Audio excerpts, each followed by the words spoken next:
Biglang dumating si Elizabeth sa office ni Charles. Yun ang anunsyo sa kanya ng kanyang sekretary. Tinanguan niya ito at kailangan niya ng ibang mapagbalingan ng isip at ang naisip nga niya ay si Elizabeth. "Babe, I miss you!" Umupo agad si Elizabeth sa kandungan ng nobyo at walang pag-aalinlangang hinalikan ito sa labi. Sa una ay hinayaan lang ito ni Charles na humalik sa labi ng dalaga.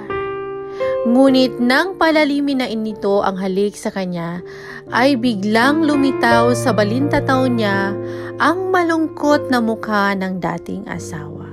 "Why?" Nagtatakang tanong niya sa binata nang bigla nitong ilayo ang mukha sa kanya. "I'm busy. May kailangan ka ba?" Saad ni Charles. Napasimangot si Elizabeth sa biglang panlalamig ng nobyo.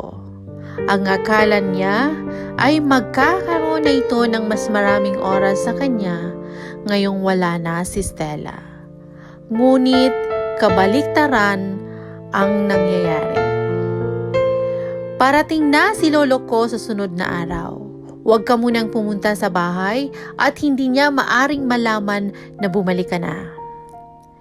Napasimangot si Elizabeth at padabog na umalis mula sa pagkaupo sa kandungan ng nobyo. Noon pa man ay talagang hadlang na sa pagmamahalan nila ang matanda. Ang tuwa na sana niya noong magkasakit ito. Ang akala niya ay mamamatay na ito, ngunit humaba pa ang buhay.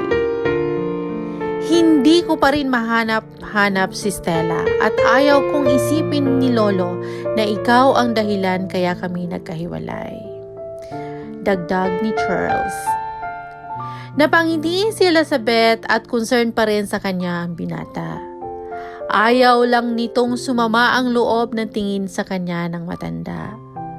Umikot siya sa likuran nito at yumakap mula roon. Ipinatong ang chin sa pagitan ng balikat at liig nito bago bumulong. Wala pa naman si Lolo, kaya may oras pa tayo.